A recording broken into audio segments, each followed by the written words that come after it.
It's your boy, Let Us Pray. Listen to that Kent Jones love song. Man, very fitting, because if you don't know, my love for the Golden State Warriors runs deep, okay? My love for the Golden State Warriors runs deep. Born and raised in the Bay Area. I love that team, man. It is the only Bay Area team that I've given my allegiance to as a fan. I ain't gonna get into all the reasons why and all that, but I love me some Warriors, man. So I'm playing this love song right now. Dubnation debate, man. We've been away from this series for a while. Y'all know it's been a rough season. Been a rough season for the Warriors, but I still love my boys. I still support them. I love the youth that we've infused in the team this season. Obviously that hasn't translated to wins. However, I do believe that this is forcing some of the coaches to get back to coaching. Sounds strange, but those of you that really know basketball know what I'm talking about. When you have a lot of superstars, man, they know the plays, they know your system. You don't have to do as much coaching as you do when you got a lot of young guys out there. That's something Steve Kerr's been accused of the past few years, not doing much coaching because you have the most talented roster in the NBA. So what do you really have to coach?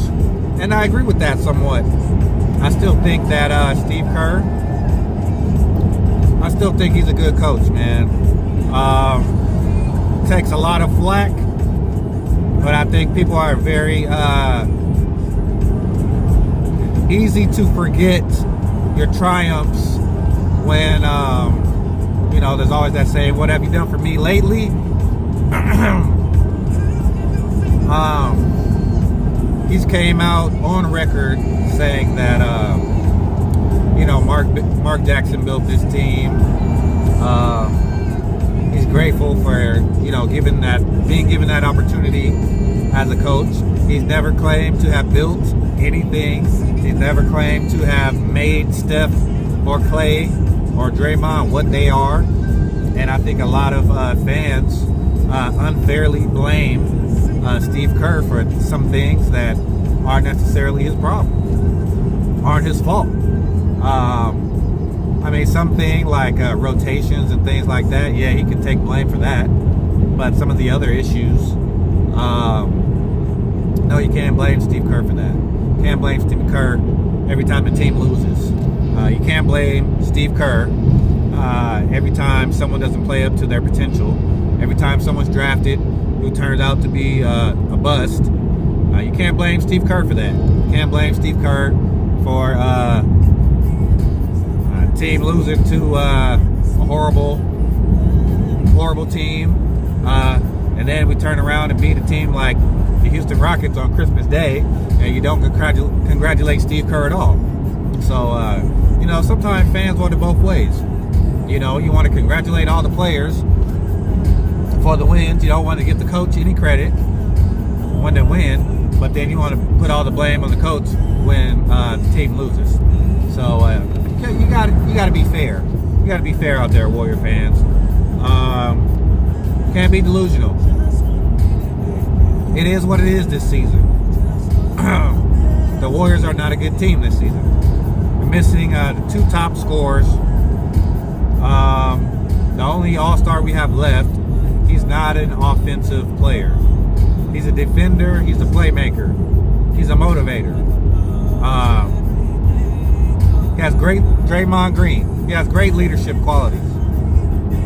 The way he's been playing, even though he hasn't been scoring a lot, his scoring hasn't went up. I don't know if it's went up at all, but he's showing great leadership out there. When he's playing just as hard as I've always seen him play. No, he's not a great three-point shooter. He only had one or two good seasons as a three-point shooter in the NBA. He's not going to become Steph Curry or Klay Thompson just because they're not in the lineup.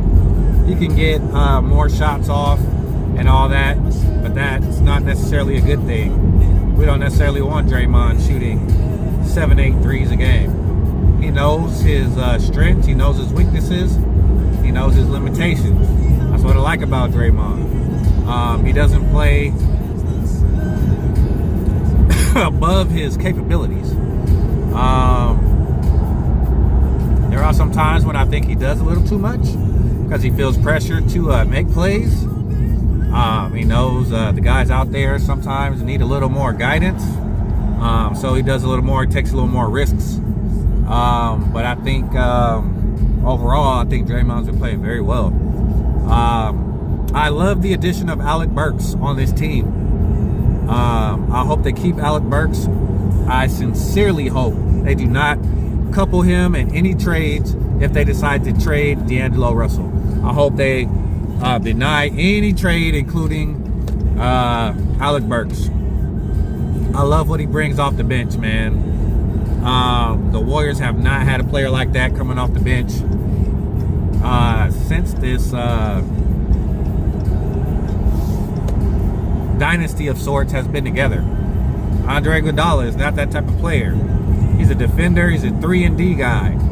Alec Burks is a get you buckets guy.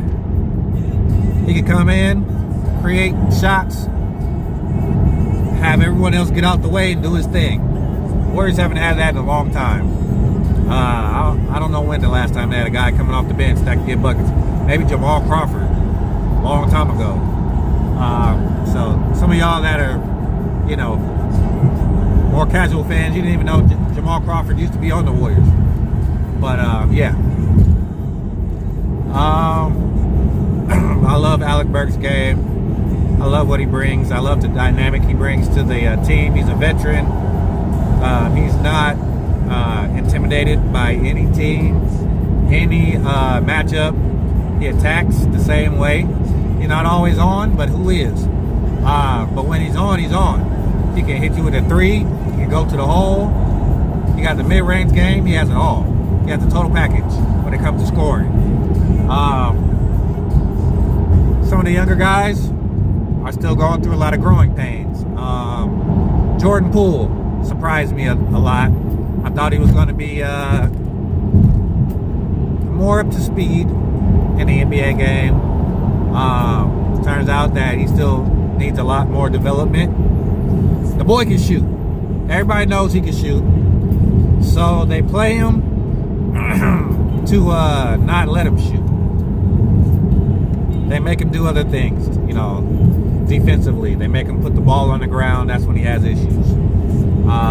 He's not necessarily an NBA playmaker. He has to learn to find his niche, find what works, what doesn't work. And he has to work on rounding out his game. He has to do that over the summer. Got to do that when you go down to the D-League. Do that in practice daily. Work on your weaknesses. Big surprise for me.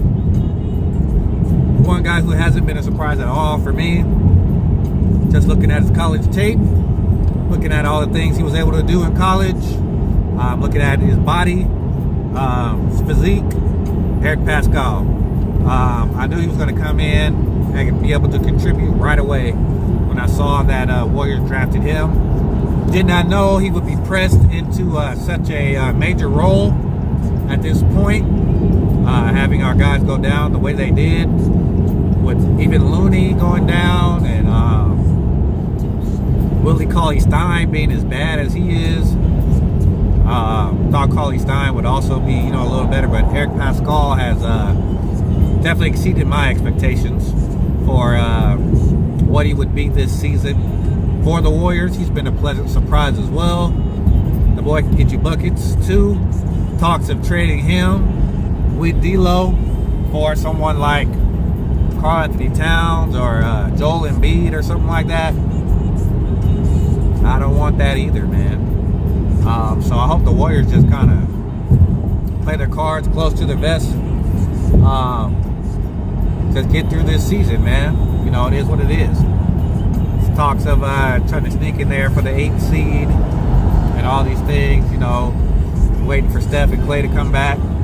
But the reality is, I don't think they should rush Klay back, and I don't think they should rush Steph back this season. I don't think there's any reason for those guys to play this year. They say, oh yeah, you know, need to knock off the rust the last month of the season and blah, blah, blah. These guys have been playing for years and years and years now in this league. They've been through playoff battles.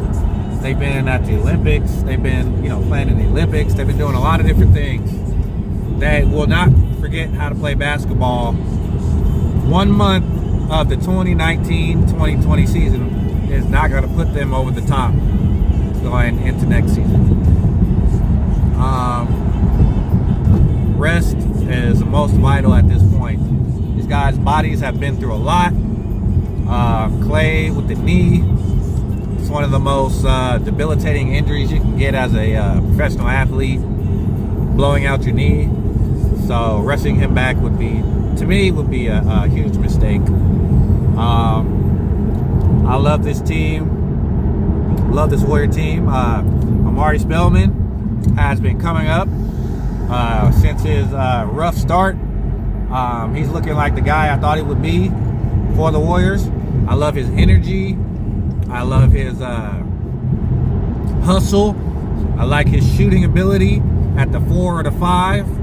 I like his passion for the game. Amari Spellman, keep chopping that wood, man. Keep doing what you're doing. The diet is working.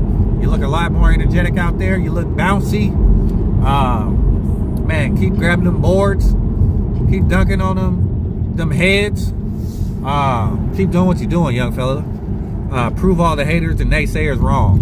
A lot of people counted this guy out first couple weeks of the season. I didn't even know about his struggle with depression and all that.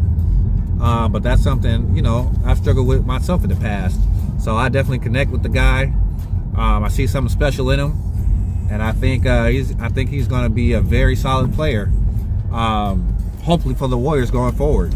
If he's not with the Warriors going forward, I think he will be a solid player wherever he goes. He just needed to mature and learn how to be a professional in the NBA. Learn the business side of the NBA. It's about more than just playing basketball at this point in his life. It's a business, and he's got to understand that. He's got to understand his body is an asset. You got to take care of that body. Got to keep that body in tip-top shape, because that's your biggest asset. You lose that asset, man, you lose your ability to do what you love to do, to play a game and get paid for it. One of the best jobs in the world. Play a game. The game you love, the game you've been playing since you were a child, and get paid to do it. All you got to do is stay in shape and keep your mind right, and work on your game. So I think he's understanding that now.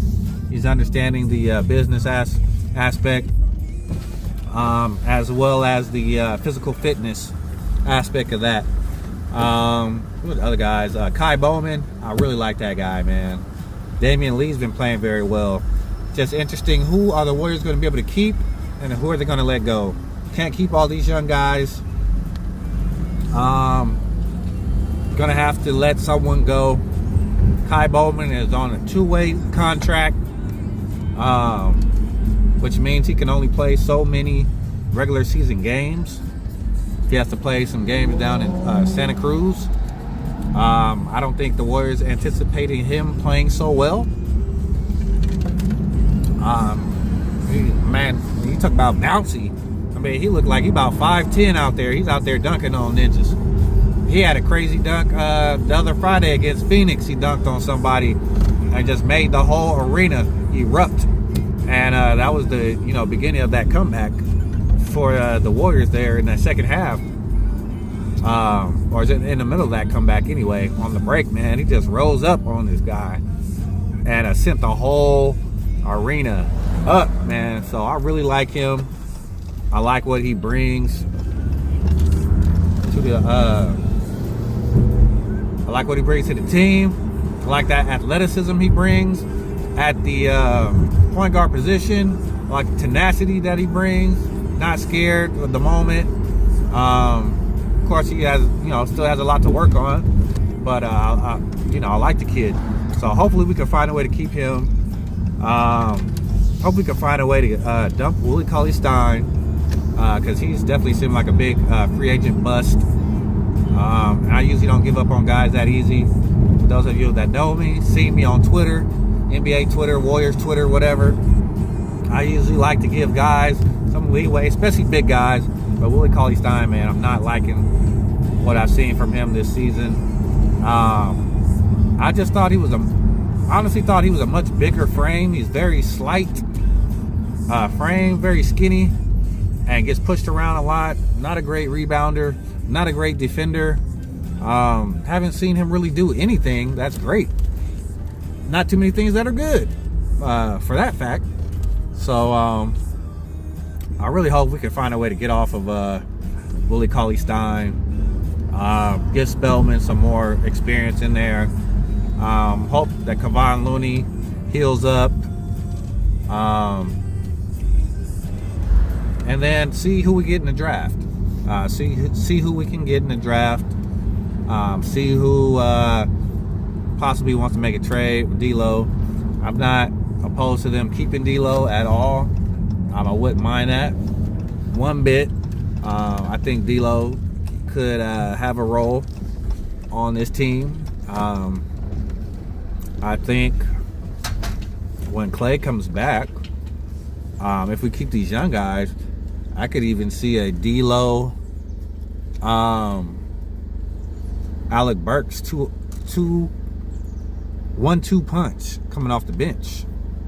That's something that could possibly happen. So remains to be seen, though. That's just me talking. I'm not saying it should happen or it would, but it's something that's possible. Never run it past Steve Kerr to do some make some changes like that. So it's your boy, Let Us Pray, Dubnation debate series. We're back, man. We're gonna try to give you at least a weekly episode because I've been going way too long. I've been watching my Warriors though. I've been liking what I see, the progress with the young fellas. Been to Chase Center a couple times. If you haven't seen that video, check it out.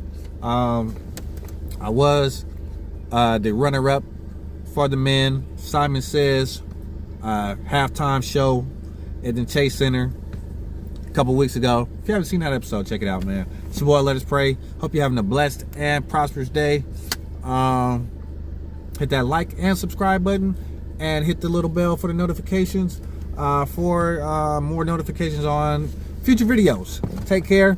Be blessed. Tell those that you love them. Stay true to yourself. Speak positivity into your life. Speak greatness. Keep God first, man. And represent yourself and your family well.